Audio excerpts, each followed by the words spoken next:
Masechet Betsa Daf Zain. Alors on avait dit que la Gemara parlait d'une poule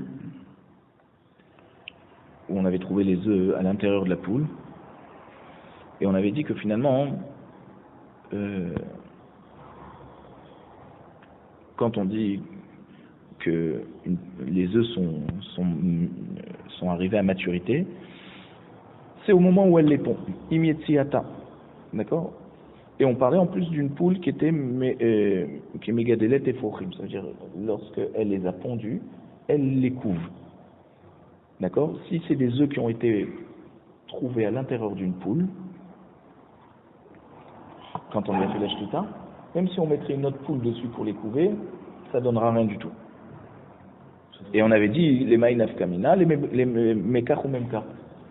D'accord? Lorsque on veut acheter des œufs, alors tout dépend quelle est la kavana. Si on a acheté des œufs avec l'intention de faire couver une poule dessus, tu ne peux pas lui donner des œufs d'une poule qui a été nishrat, parce que ça ne donnera rien. Qui a ou des amar léou béaé, comme cet homme qui a demandé, j'entoure béaé, des parias. Alors des parias, ça veut dire des œufs qui ont été pondus d'une poule vivante.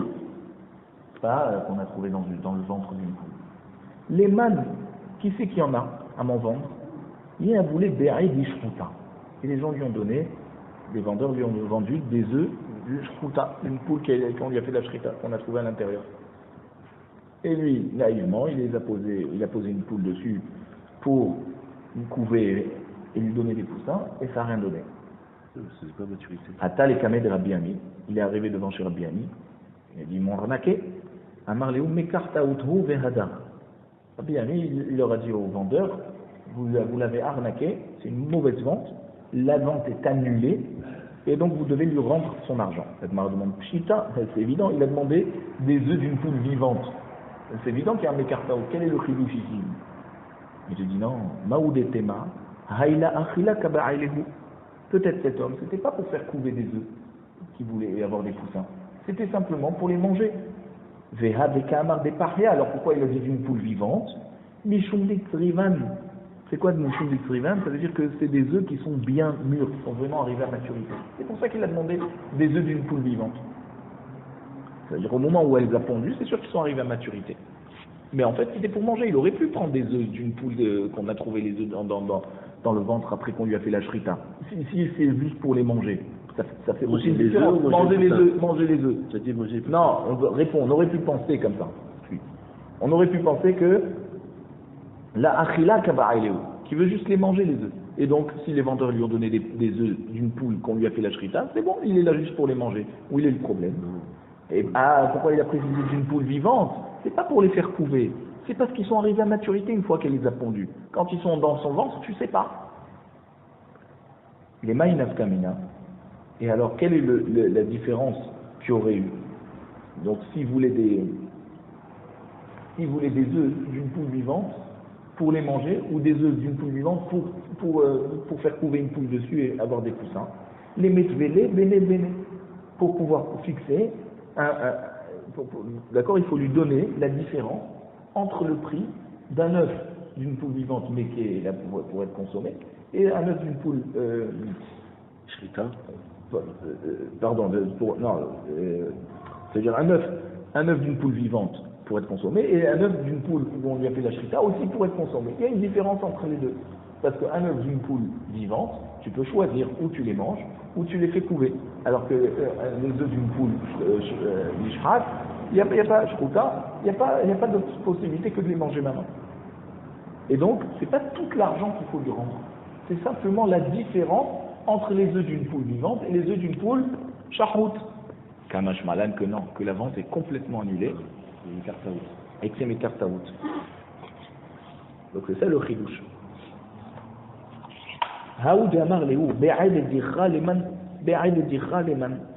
homme c'est l'histoire d'un homme qui a dit au marché, aux gens autour de lui, est-ce que vous avez des œufs de mâle à me vendre? C'est-à-dire c'est mâle. Alors c'est quoi? C'est mâle. Voilà, alors ouais, c'est un mâle. C'est quoi des œufs d'un mâle? Un mâle il pond pas des œufs. C'est-à-dire C'est des œufs qu'une poule a pondus après avoir eu un rapport avec un coq. Yehamoulé be'aïd et safna me'ara. Et ils lui ont vendu des œufs qui ont été pondus par une poule qui est juste là pour se réchauffer du sol. Ça veut dire elle se réchauffe par le sol et avec ça elle tombe enceinte. D'accord, elle pond des œufs. Pas forcément par une relation avec un coq. Pas une fécondation. Pas par fécondation. Et alors, c'est des œufs qui ne donneront pas des poussins. D'accord? Les seuls des œufs qui viennent d'une relation avec un coq, ils peuvent, quand elles les couvrent, donner des poussins. Comment les Mais, alors voilà, donc, par exemple, tu mets dans un poulailler que des poules, où il n'y a pas un seul coq. C'est que, voilà, c'est des œufs qui vont rien donner. Et ils lui ont vendu ça. Ah, t'as les camés de Rabbi Ami.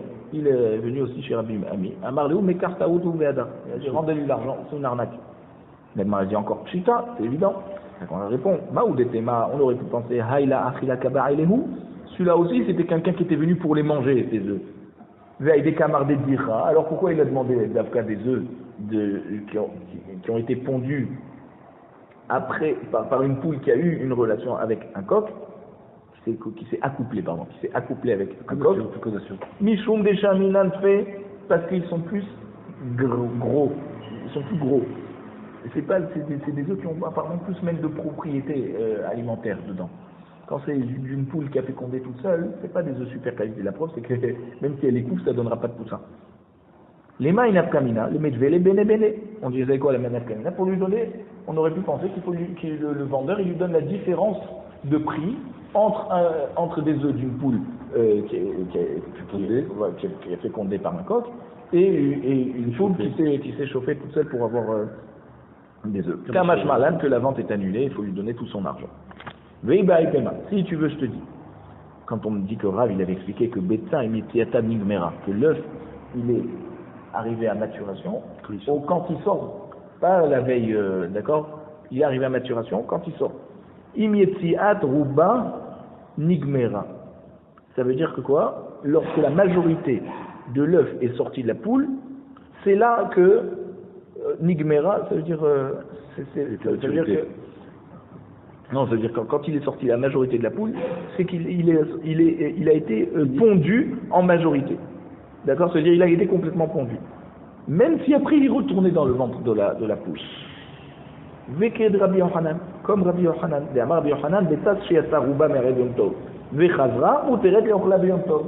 Un œuf qui a été pondu, il est sorti, la majorité de l'œuf il est sorti, et ensuite il est re-rentré, et ben, tu as le droit de le manger pendant Yom Tov, parce que ça s'appelle pas Beta Sheoda Yom Tov. C'est-à-dire qu'il est sorti du ventre à majorité. À la majorité, il est sorti du ventre de la Yom Tov. Non, la veille de Yom Tov. Ah. Bien sûr, la veille.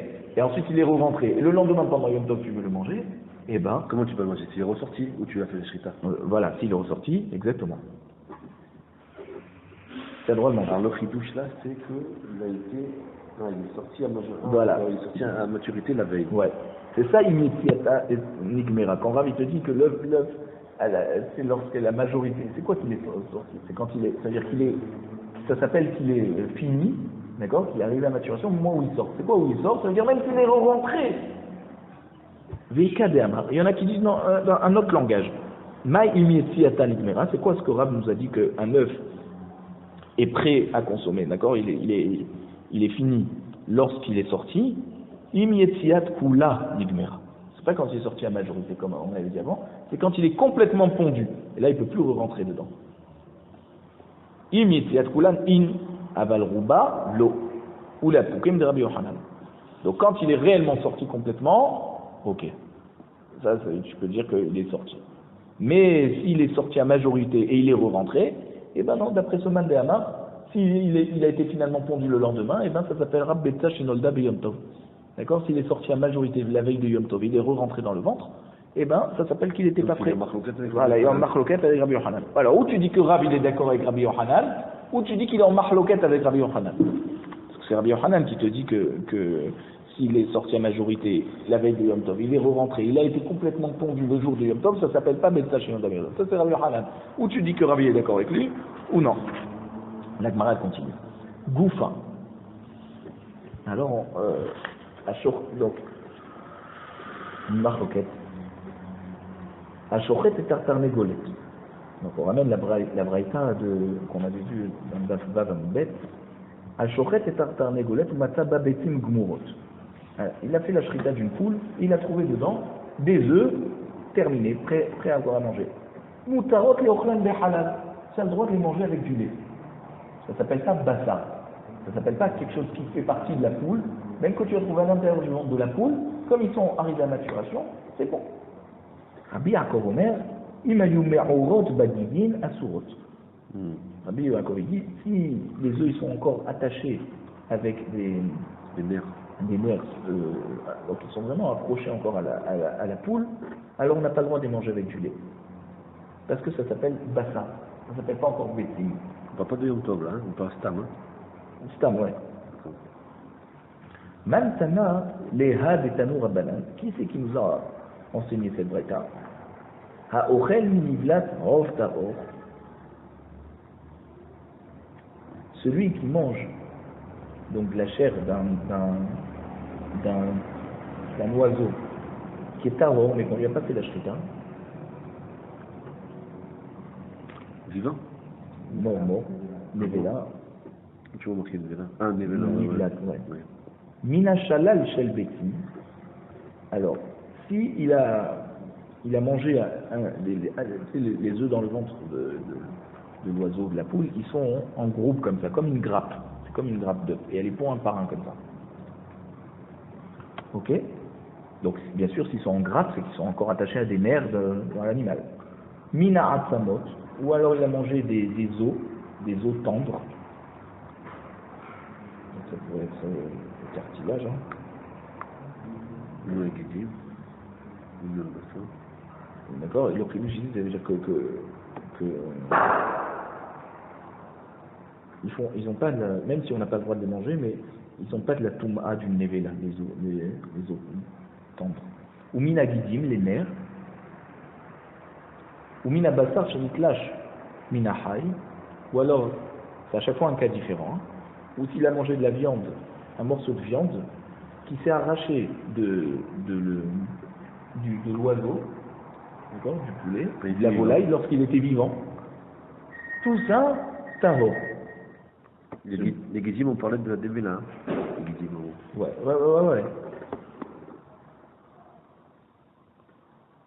Mina, donc il est tahor. Pourquoi? Parce que ça ne s'appelle pas qu'il a mangé bassar nevela.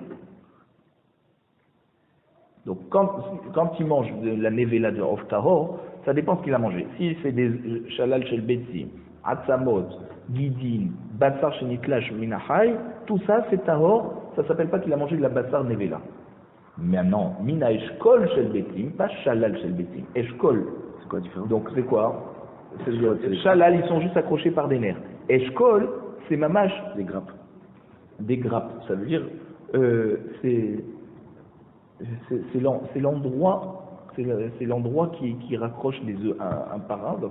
Donc ça, il a mangé la viande qui raccorde, d'accord, les œufs. Minako kevan ubnemeraim, s'il a mangé donc les entrailles kevan, c'est il ne parle pas de l'œuf lui-même, c'est tout ce qui est rattaché. Voilà, rattaché, oui. Oshehimcha et achelev, ou alors il a d'accord, comment dire, il a récupéré la graisse du poulet et il a mangé comme ça, ugmao, et il a avalé. D'accord, il a rendu partie, ça veut dire il a rendu liquide la graisse, il a avalé. Toujours du nevela? Ouais, tamé, là c'est tamé. Parce que ça s'appelle qu'il a mangé du bassar nevela.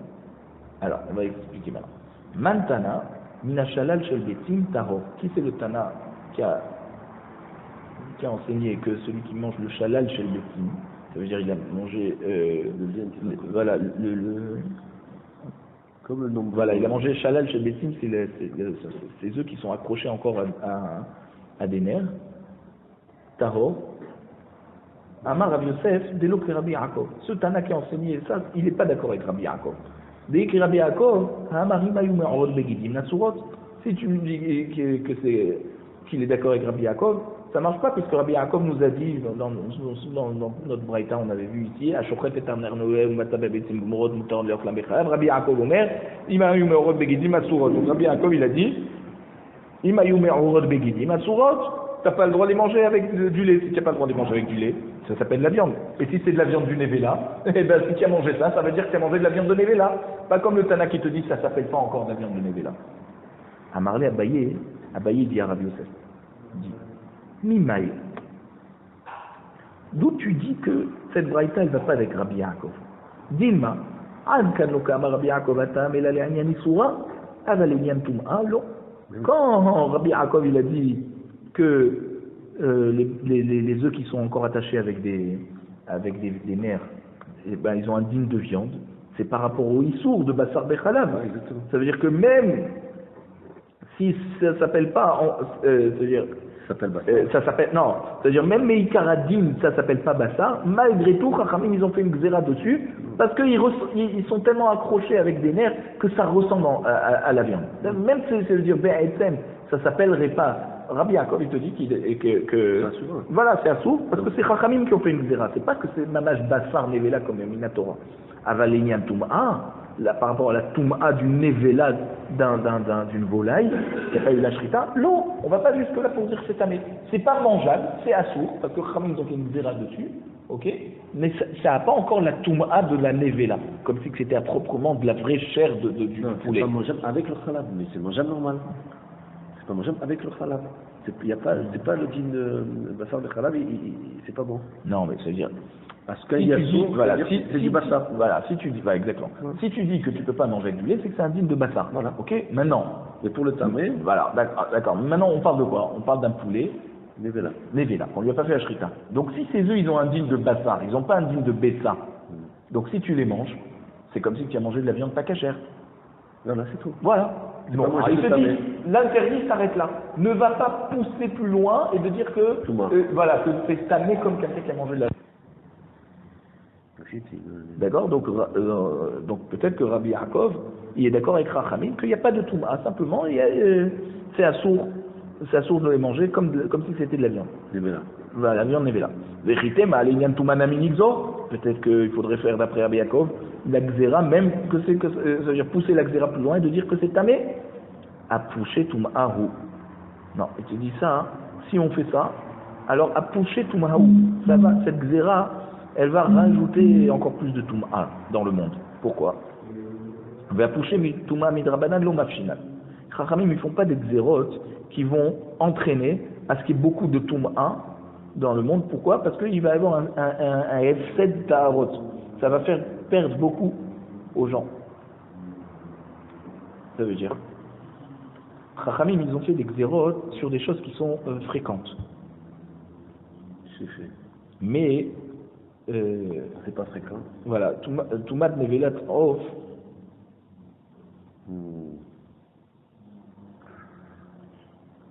Toumat Off, voilà, c'est ça. Toumat Off, c'est quand tu touches ou que tu portes, ça rend pas tamé seulement bébé tablia, c'est-à-dire à l'endroit où la poule elle a vache. Là, c'est déjà touché. Veika de Amré, il y en a qui disent comme ça. Mantana. Mina eshkol shel betim tamé. Il y en a qui disent comme ça, que Rabbi Yosef, il a voulu expliquer que quand on dit eshkol shel betim, c'est quoi ces grappes de betim? C'est des œufs qui sont complètement terminés, mais qui sont encore accrochés parce qu'elle les a pas encore pondus. Mantana mina eshkol shel betim tamé. Qui c'est qui a enseigné quand on dit mina eshkol shel betim tamé? Puisqu'on avait vu en haut, mina eshkol shel betim. Ça veut dire, c'est pas Shalal chez le Betim, c'est encore vraiment en grappe. Donc ils sont réellement encore attachés. C'est avant. C'est encore, voilà, exactement. C'est avant. Ça précède le Shalal chez le Betim. Et alors, qui c'est qui a enseigné ça? Que c'est un din de Bassar et pas comme un din d'œuf, et donc c'est tamé. Amar Rav Yosef Rabbi Yaakovli, de Amar Rimayume Orod Bagidin Asurot. C'est comme Rabbi Yaakov qui a dit que s'ils sont encore attachés avec les nerfs, c'est ça, donc Eshkol chez Betim, alors ils ont un din de Bassar et tu peux pas les manger avec le lait. C'est quoi la distinction? La Gemara te dit alors, Amar Labaye, Mimaï d'Eshkol, mais Anar d'Etalia Eshkol, Dima Eshkol bouffé. Pourquoi tu me dis que Eshkol chez Betim, C'est quoi? C'est des œufs qui sont encore attachés à la grappe. Dilma Eshkol Gouffé, peut-être c'est la grappe elle-même qu'il est en train de manger. C'est pas l'œuf. C'est ce qui rattache l'œuf que s'il a mangé cette année. Pourquoi tu me parles de l'œuf? Vechitema Eshkol Gouffé Maïlema. Si tu veux me dire, attends, mais la grappe, c'est normal, c'est de la chair de l'animal. C'est bataille, il n'y a pas de tridouche de dire que c'est de la viande et que c'est assourd. Et donc il faudrait dire que c'est l'œuf en fait qui est assourd. Midé avec Kevan ou non, peut-être que le chidouche, c'est pour te dire que cette grappe, ça veut dire ces nerfs qui forment la grappe qui attache les œufs, ils ont le même digne que Kourkevan, donc l'estomac, et Bneme'aïn les entrailles, que quoi? Des afalgat des bassins ninhu, que même que ça s'appelle de la chair, qui va des ikainché des loachlé, puisqu'il y a des gens qui ne mangent pas ça se mange pas des entrailles qui vont manger ça. Alors on aurait pu penser que c'est pas tamé. Donc il faut le Tana pour nous enseigner que c'est réellement comme de la viande, du poulet et qu'il y a la toum'a de Nevela. Alors c'est quoi? C'est l'œuf lui-même ou c'est la grappe? Et que la grappe, voilà, le Tana il est venu nous enseigner que c'est Bassar, mais il y a aussi la toum'a de Nevela. Parce qu'on aurait pu penser que ce qui est tamé, c'est seulement ce qui se mange. Vient le Tana nous enseigner que même pour Kevan, l'estomac, les entrailles, cette grappe, tout ça, que les gens ne mangent pas ça, et bien malgré tout, il y a le dîne de Touma. Et que peut-être, donc même pour cette grappe, d'accord, cette grappe qui attache les œufs, que puisqu'il y a des gens qui n'en mangent pas, le Tana avait besoin de venir nous enseigner qu'il y a une Touma dessus. Même que les gens n'en mangent pas. Tanou Rabbanan. Kol shetash mishu bayom, nolad bayom. Kol shetash mishu balayla, nolad balayla. Kol shetash mishu ben bayom ben balayla, nolad ben bayom ben balayla.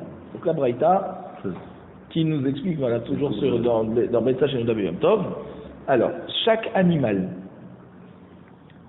qui a un rapport avec son conjoint, d'accord, le jour et pas la nuit. Tu parles de tous les animaux? Ouais, chaque sorte des barléchaim, d'accord, des animaux qui ont l'habitude de s'accoupler le jour, seulement le jour, non là de bayom. Eh ben, les femelles, elles accouchent le jour, seulement le jour. Et chaque animal qui a l'habitude de s'accoupler la nuit, eh ben, il accouche la nuit. Maintenant, ceux qui ont l'habitude de s'accoupler soit le jour, soit la nuit, alors ils peuvent accoucher aussi soit le jour, soit la nuit. La Gemara explique. Kol shetash misho bayom nolad bayom zotar negolet. Qui c'est qui s'accouple le jour et qui accouche le jour, qui pond le jour? C'est la poule. Elle ne pond que la journée. Non, tu as oublié. Zotar negolet. Adam, vélo, du 2 secondes, je suis avant. Kol shetash misho balayla nolad balayla zo atalef. Celui qui s'accouple que la nuit, c'est le atalef, la chauve-souris. Kol shetash misho ben bayom ben balayla Adam vechol de damele.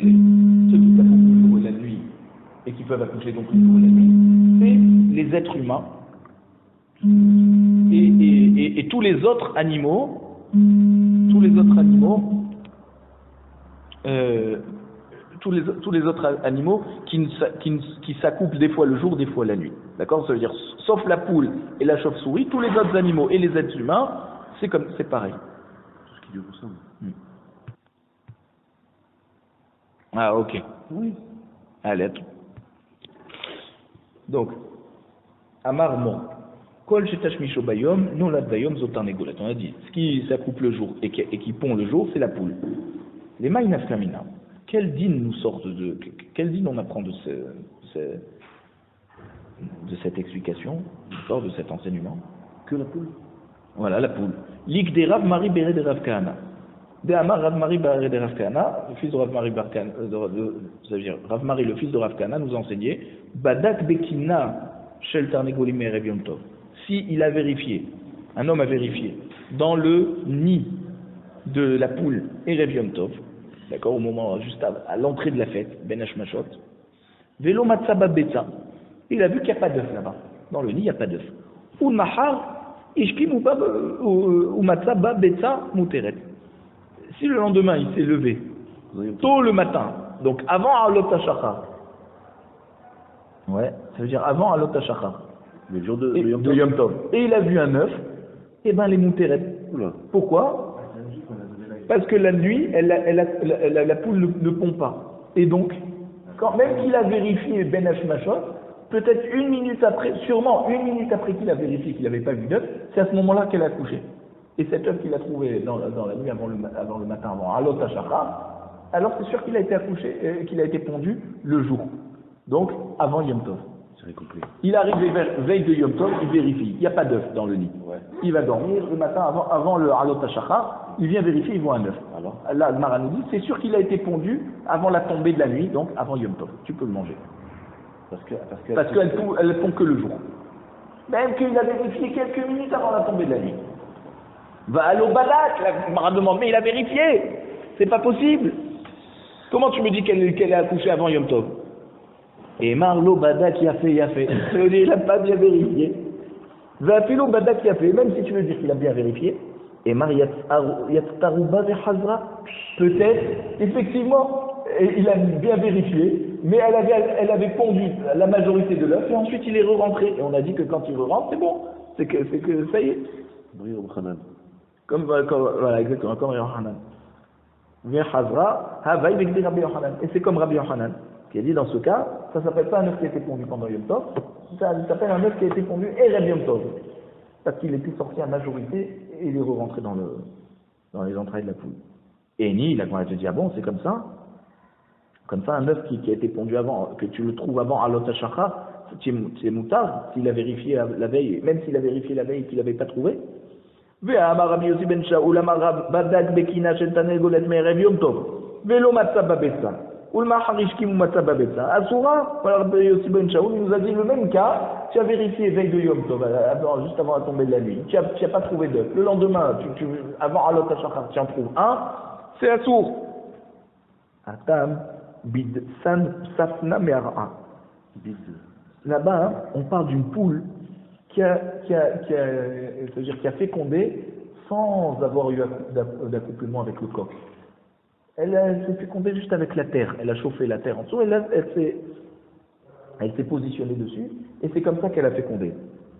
Ah, ça, cette poule, des fois, puisqu'elle n'a pas besoin d'un coq, donc elle peut féconder soit le jour, soit la nuit.